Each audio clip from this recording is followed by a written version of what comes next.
Hey everyone, I just wanted to make an addendum of sorts to my last post regarding why would so many CEOs be resigning right now. Now I wasn't really expecting to, but something I think is related from a while ago came to mind, so I thought it deserves some airtime.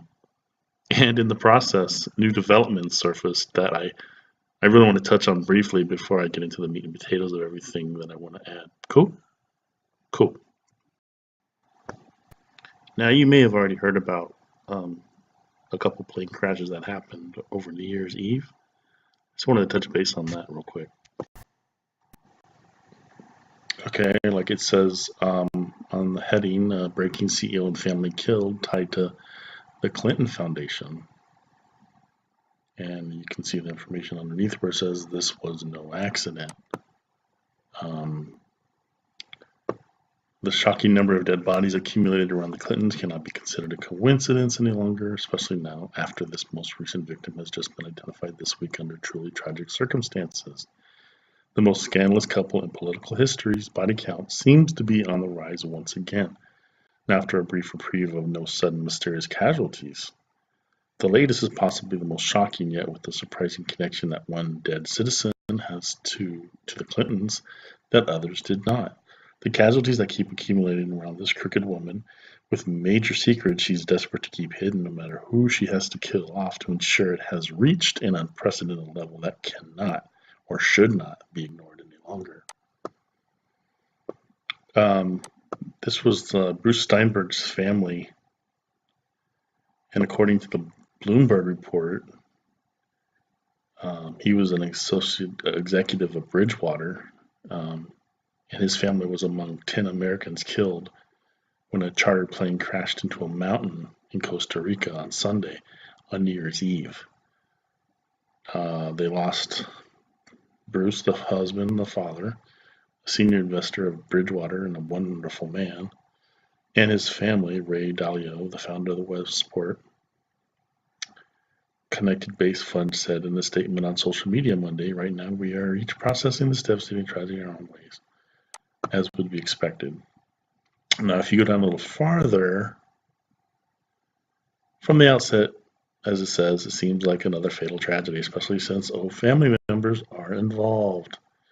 And it is. However, on a closer look at the connections to something huge, with even bigger ramifications for the powerful, it seems that perhaps there was a sinister motive involved. It looks like the Clinton curse, quote unquote, may have struck again. This particular family reported has a direct connection to the United Nations and the Clinton Foundation. Steinberg reportedly worked with the Clinton Foundation and the Clinton Library. This is Bruce, his wife, their son Matthew, or Matthew the youngest.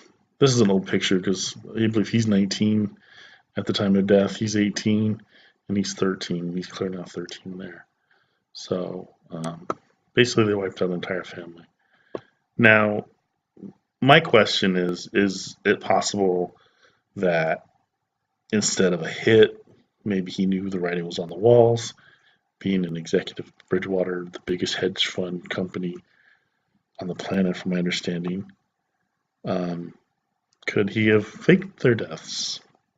I'm just spitballing here because I don't think it was just a flat out plane crash accident. You don't run into a mountain. Somebody probably took over the controls automatically and took out everybody else with them. And I believe there was a couple doctors on board too, and the flight crew. Now, this is just one that I saw, so I wanted to look for some others, and lo and behold, there was another plane crash with a CEO on board with his family on New Year's Eve. Now, this is the Compass CEO, Richard Cousins. It's a Britain company. I guess it's huge. 5 others killed in the Sydney plane crash in Australia on New Year's Eve. Coincidence? I don't think so, because they don't exist. As it says, Compass Group plc Chief Executive Officer Richard Cousins and 4 members of his family were killed Sunday when their chartered sightseeing flight crashed north of Sydney. The seaplane plunged into the Hawkesbury River near Jerusalem Bay shortly after 3 p.m., killing all 6 people on board, including the pilot. I heard it just took a nosedive straight into the water. I mean, that doesn't sound like pilot error. I think that was more like automatic pilot purpose. But what do I know? Again, could he have faked their deaths to stay under the radar? Who knows? But knowing what's going on with all the CEOs now, with all the arrests, like I said in my first part of this topic, and then I did mention that there could be some deaths coming up in the next couple of weeks, and here we are. So, again, coincidences don't exist. Cousins was 58, his son 25, second son 23, his fiance and her daughter, 11-year-old Heather. And unfortunately, if this was a hit, they take out innocent bystanders. They don't care how many they kill. And yeah, the pilot, 44-year-old Gareth Morgan, was also killed. So this one was linked to Clinton Foundation as well. I know I'm still looking at the Bridgewater one, but if you go to Compass,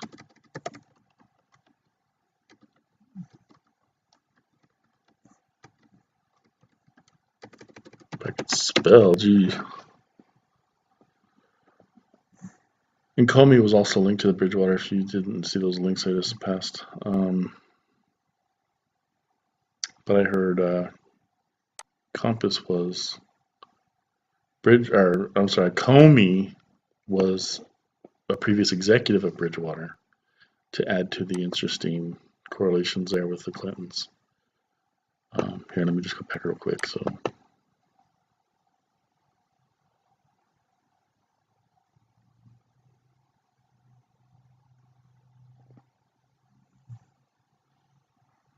FBI director, former linked Bridgewater executives.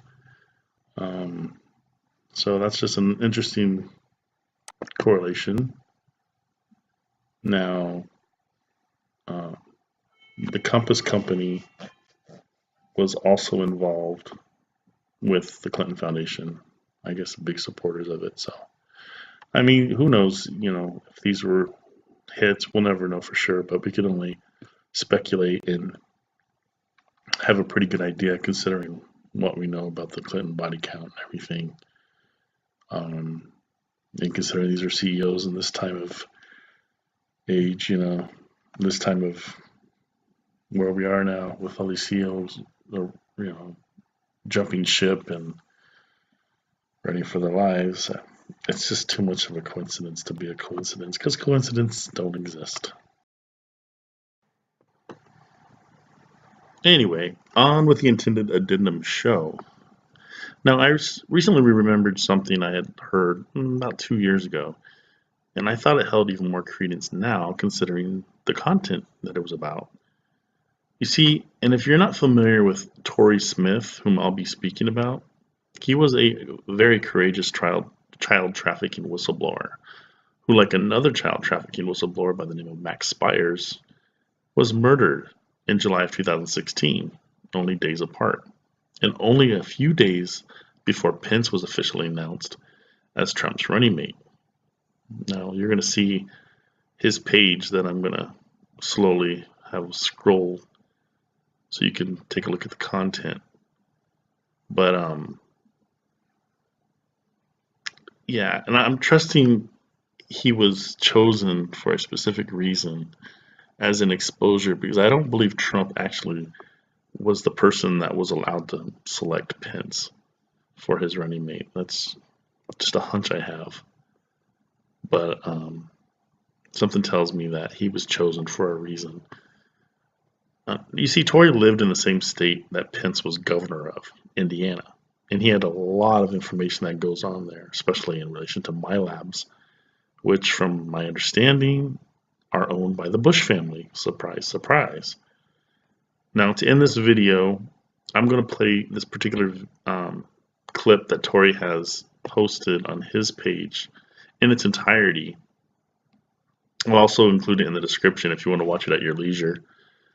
And I'm sure he wouldn't mind, even if he were still alive. In fact, I would bet he would hope more people would share it, when most everything he had talked about on the subject is now coming to the surface a year after his murder.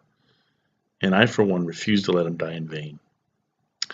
Now, I know what you're going to say when hearing him go into detail concerning how he's able to determine specific intel that nobody else knows, including being able to read people's DNA. That everything we've ever done is recorded in our DNA. Please just hear him out and consider the fact that our government has had advanced technology that we, the people, are not privy to for over half a century because, well, it gives them a major leg up. Consequently, there's a lot of technology that we may not believe is possible just because we haven't seen it for ourselves. Like how I had heard the World Trade Center towers were actually moved in time in order to rid both towers of all the office supplies and furniture before they were demolition. And that's why they didn't find that stuff in the rubble. I know, it seems highly implausible, right? Well, like I said, that's because we're not aware of what they have at their disposal. Now, to take it a step further, what if most of the people remaining in the towers were moved in time as well? Not to save lives, mind you, the cabal could care less regarding how many humans they actually kill. No, I'm talking about a way for them to keep hidden the real number of people who were killed. Even in that too much of a stretch scenario, they would still be there waiting to kill them once they time traveled to the future, just like they'd killed, most likely by gassing, all passengers on board those 4 flights on that fateful morning, in order to use drones in their places. Well, except the Pentagon, where clearly a missile was used. Now, to learn more about 9/11, the most knowledgeable person I know on the subject matter is unequivocally Able Danger Director Field McConnell, for whom I will include his link in the description. In any event, now we were told 2,753 people lost their lives in those 2 towers, but I've heard that number is more likely to be 10 times higher than reported.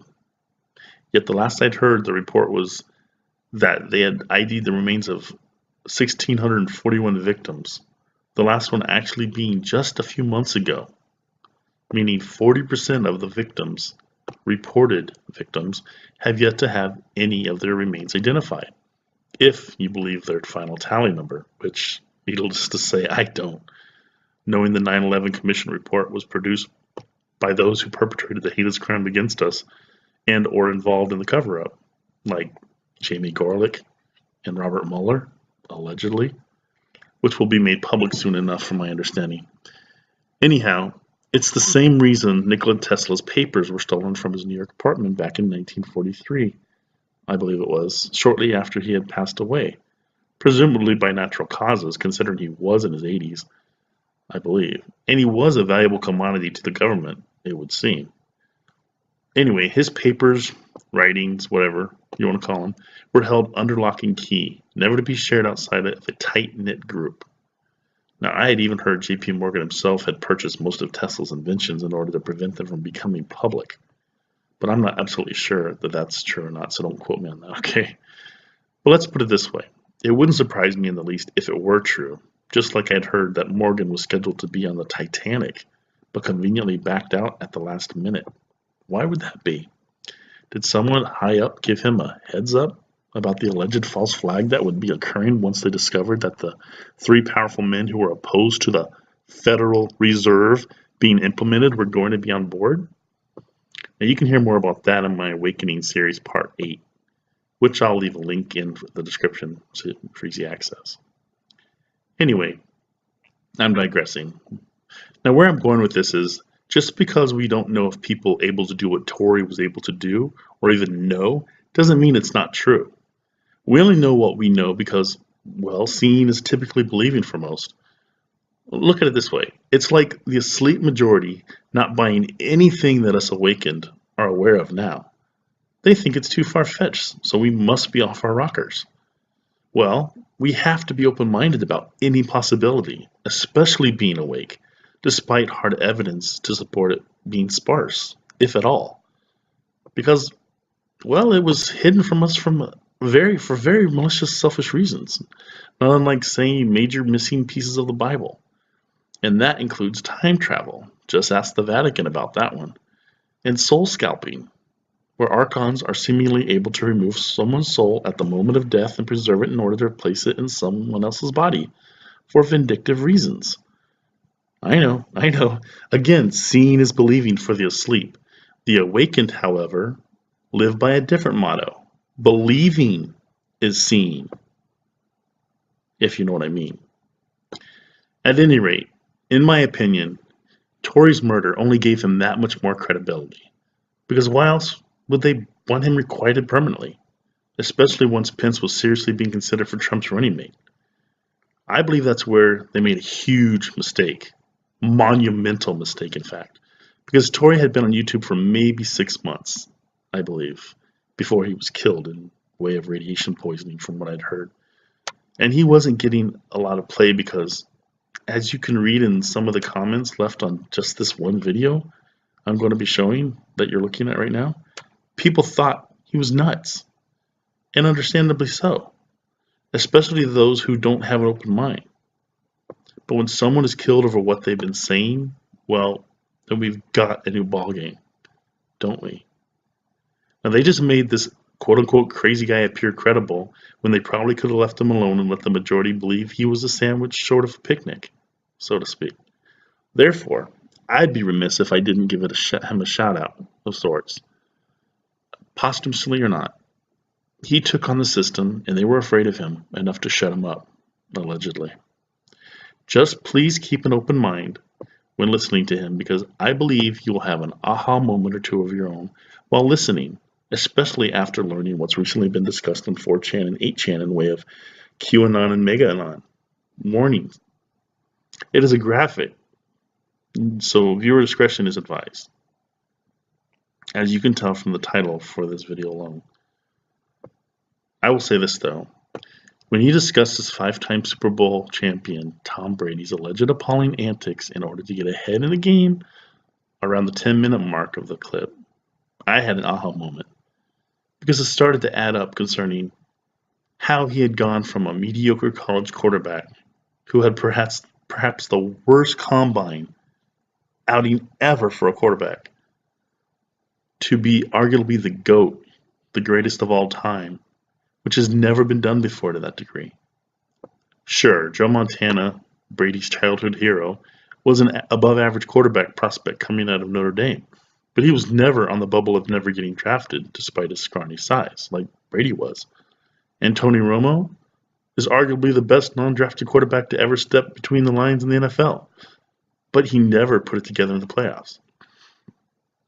Ultimately, though, it would be like Tim Tebow, arguably one of the best college quarterbacks to ever lace him up, if not the best, coming onto the NFL scene and proving all his doubters wrong who had flagged him going into the draft because of the hitch in his throwing style that made his release too slow for the big stage. You just can't drop your arm that low and expect to have time to get the throw off in time, Tim, when you're in the NFL and it's that much faster paced than college. At any rate, people naturally would have said, well, Tebow must have prayed to improve his throwing style, so appearing extremely religious, God answered his prayer. Case closed. No reason to look any further than the power of prayer, right? So the question is, who did Brady turn to pray? Say, isn't GOAT and Baphomet synonymous? Just saying.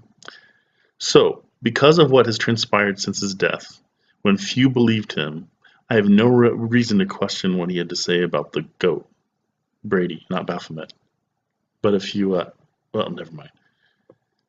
I just wouldn't bet against the Patriots organization having access to some advanced technology that we're not aware of.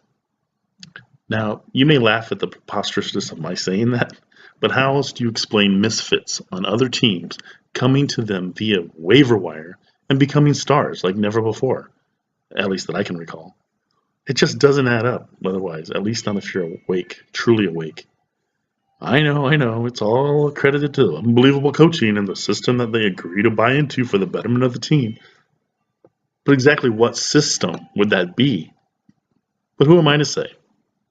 What I'm saying, though, is that I've heard actors admit to channeling demons to help them with their craft.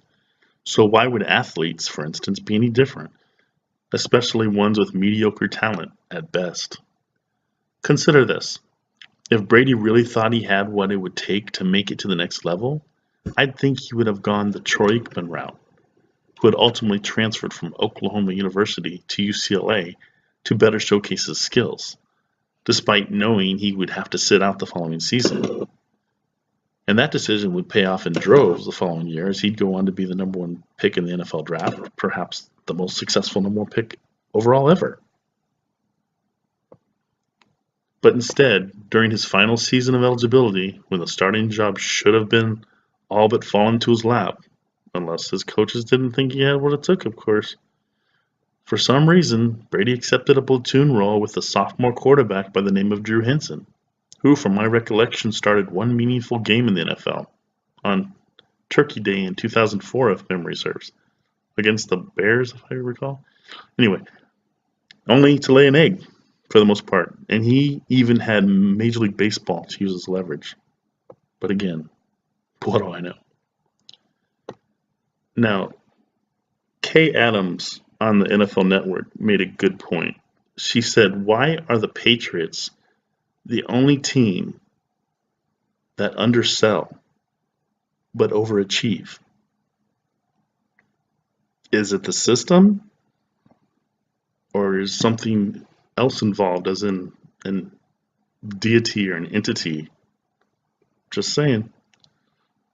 My point is, nobody has seemingly taken even a second to question Brady's unprecedented meteoric rise from an I may not even get drafted, so I better get my resume ready to go into the business world scenario, to an I have more Super Bowl wins than any starting quarterback in NFL history. Yet they would have, in all likelihood, attributed Tebow's throwing transformation to the power of prayer, that God evidently wanted him to be the starting quarterback for the Broncos for years to come, because he had a plan for his celebrity, all but blocking Peyton's road there the following year. See my point? And that's just one example I have rattling around in my head. Whatever the case, please hear Tory out in death, because not very many people had given him the time of day in life. And I'll close by saying that I would be less likely to share Tory's video with anyone if he were still alive. I probably would have just taken it with a proverbial grain of salt. But again, murdering him or any other whistleblower only gave him that much more credibility for fighting the cause. Good versus evil. And I'll close by saying, again, if not me, who? And if not now, when? Stay vigilant and fear no evil. God bless.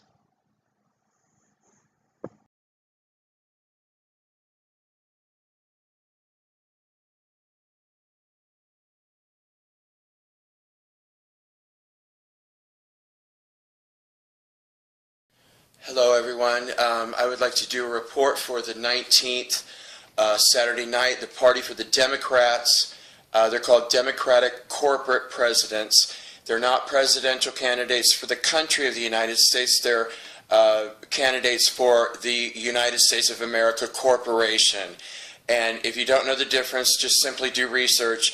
Basically, the $1 million a day attorneys turned our country into a privately owned corporation so that the men who rape and murder children could own us. And they trade our birth certificates on the stock market, which is a whole other subject. And there's a lot of people who are probably considered experts in that. I would like to talk about this. I'm sorry, I tried to get this out earlier, but as you can see, by my face, I really looked good yesterday, and then last night I was going to do this report, and we're right back to being hit with anthrax and everything again. At this party, they had 76 children, but the good news is this is the first time that not all the children were murdered because a lot of people walked out. And I would like to quickly mention people at the party. I have to go through this quickly because the CIA made it so I can't load videos off my laptop anymore, and it takes sometimes 2 hours to load off of the tablet. These are the people that were at the party, and I'll just go through them quickly. A man named Jeff Boss, he's raped 17 children and murdered 1. He did not murder a child at this party. Michael Steinberg has raped 37 children and murdered 2 of them. 1 of them was at this party. A man named Andy Caffey has raped 12 children and murdered 1, but he was at the party, but he did not murder a child at this party. Harry Braun has raped 36 children, and he's murdered 12 of them. He was at the party, and he murdered 3 children at the party, all during rape. There's a man named Robbie Wells, a really disgusting man named Robbie Wells. He's raped 112 children, murdered 28 of them, and yes, he was at the party, and he murdered 4 children at this party. And they're doing this, well, because they think that they'll get basically money and fame and fortune for doing this, plus other reasons. Plus, I think they're all just highly addicted to murdering children while raping them. Okay, I'm sorry. I'm trying to speak as coherently as possible. I just get so upset. Willie Carter. Willie Carter has raped 17 children, murdered 1, and yes, he was at the party, and he murdered 1. That's the child he murdered at the party.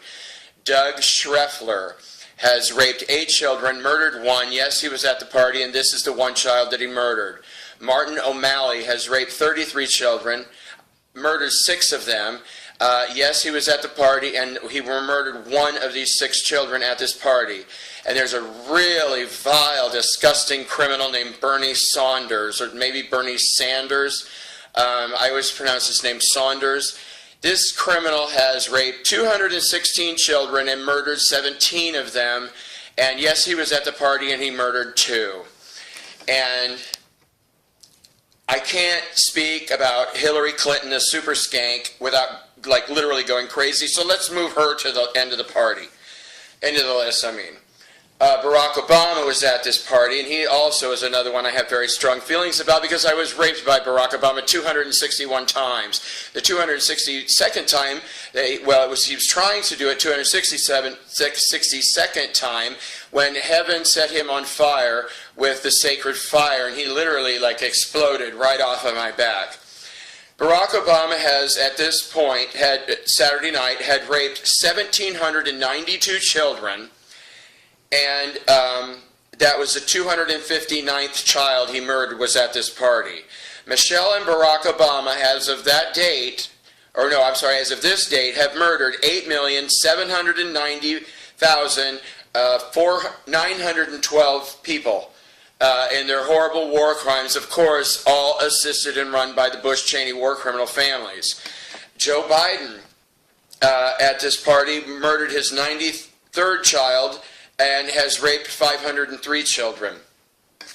And which, by the way, while we're speaking of Joe Biden, see, what's the difference between me and Mr. Snowden?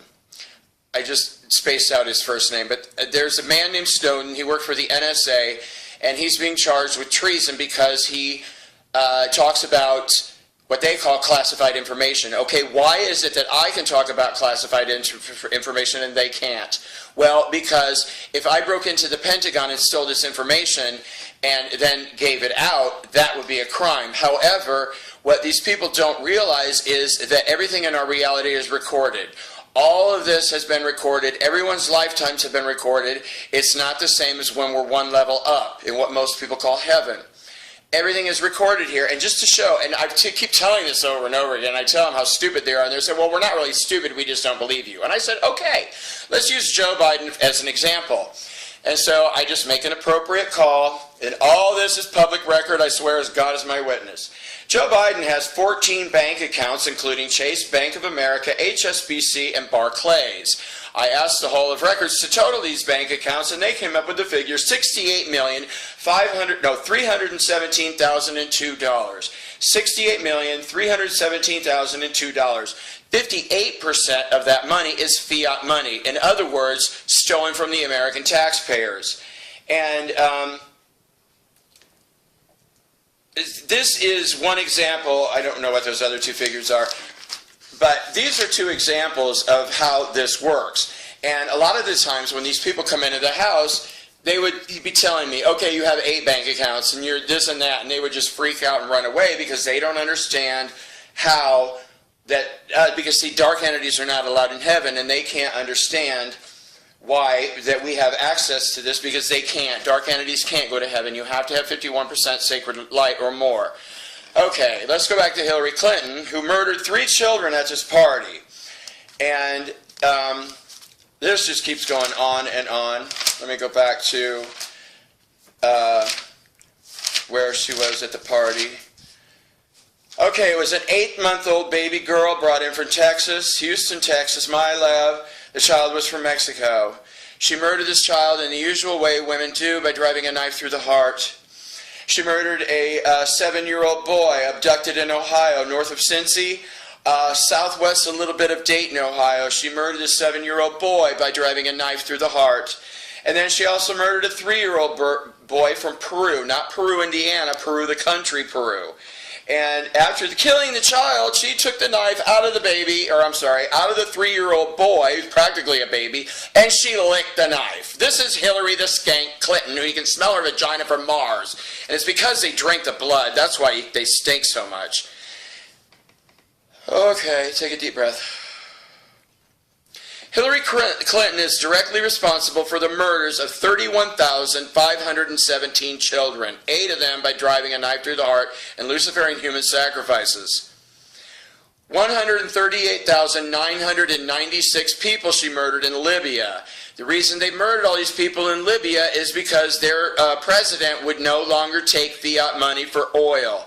The man was selling oil for gold, imagine that, and giving the money to his people. And he was trying to provide free electricity and free college and all these services to their people. Well, you can't have that on the planet Earth, so he was murdered along with everybody else, thanks to Hillary the Skank Clinton.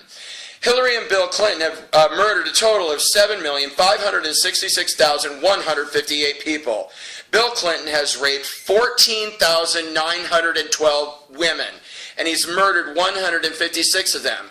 And I don't know if you remember, but when he was in president, every woman who came out and said he raped them, guess what? Bam, she was dead like days later. Bill Clinton has raped 576 children and murdered 103 of them in Luciferian human sacrifices. 12 of these children were boys. Okay, I think I covered the Democrats. Now, let's go on to other people that were at this party. 8 members of the State Department, 22 CEOs, 14 senators, 12 Secret Service agents, 36 men from the Pentagon, 8 people from CNN. Was serial rapist Anderson Cooper there? No. Okay, here's another one I despise. I just absolutely despise. And if you think he's gay, you're sadly mistaken, because Anderson Cooper's not qualified to be gay, because gay men don't go around raping children or murdering people. I'm sorry, I'm really upset. Okay, let's go back to the media people. 2 from ABC News were there. 3 from Fox were there. 1 from NBC. 8 Texas state troopers were there. 7 total people from the NFL, and 2 of them were footballers from the New England Patriots. However, Tom Brady was not there this time. Serial rapist Tom Brady, who has raped 176 people and killed 3 children in Luciferian human sacrifices, did not make it to this party. He likes to rape with his boyfriend, who's named Chris Evans, actor Chris Evans, who plays a hero on whatever in the movies. He loves to rape men and women with Chris Evans. There was one from the AFL, a coach, and and for those of you who don't know, I mean, Tom Brady's being accused of, being a liar and a cheat then that's how the New England Patriots got the Super Bowl last year. The real reason is because Tom Brady murdered an innocent child in July of 2014, and that is why he was given that Super Bowl, which is so ridiculous. I mean, I don't even know why they even bother to play these games. None of it has anything to do with talent. Let's see, Tom Brady has raped 7 men and 2 females with actor Chris Evans, and has raped a total of 267 times. Okay, I'm sorry, 176 children Tom Brady has raped. He's raped a total of 267 people total. So I'm glad I write this stuff down. Also at the party, Benjamin Netanyahu murdered a child, and so did a Nazi war criminal, Victoria Nuland. And for those of you who did not know, Benjamin Netanyahu is a Nazi war criminal parading as a Jewish man, which I have a lot of issues with. I'm part Jewish. Not enough to be, wear the beanie and go to synagogue, but enough that if I were around, Hitler would have killed me. Benjamin Netanyahu has murdered, where was his total? I can't go on because we're running out of time. 46,127 people, Jewish people, and 12 of those were African Americans. He murdered 46,127 people in the German concentration camps. He has raped a total of 1,018 children, mostly Palestinians, and he's murdered 436 children while raping them. Oh, I'm sorry, that's not accurate. 431 children while raping them, 5 children by driving a stake through the heart. Thank you for correcting me. And he loves to rape children with Indiana Governor Mike Pence, and he's done it with 7 children. Victoria Nuland is also a Nazi war criminal. And if you don't know, what's his name? Benjamin Netanyahu personally met with Adolf Hitler, 45 times. He worked directly. He was an officer in Hitler's army. And 112 times. That's right. He met with Hitler 45 times, and he basically moved into the concentration camps. He was there 112 times in the concentration camps, and that's when he murdered the 46,000 people. And it wasn't in the gas chambers. He went around murdering people, killing them individually, and most of those people were children. And you're wondering, well, why does he look so good now? He's relatively young. Well, what they do is the archons would take their soul as soon as they die, and they put it into another child, and voila, there you go. Victoria Nuland, she murdered a 10-year-old boy also from Mexico. His name was Juan Marco. And she also has a personal history with Adolf Hitler and is a vile Nazi war criminal. But I'm sorry, I'm running out of time because this will take too long to upload. I'll probably just have to continue this later if I ever get a computer. Thank you. Thank you for not voting for any of these people. And you know what? It doesn't matter if you vote anyway because they're already selected. But the problem is, heaven says that none of these people, all these people have a 0% chance of being president of the Corporation of America. Thank you, people.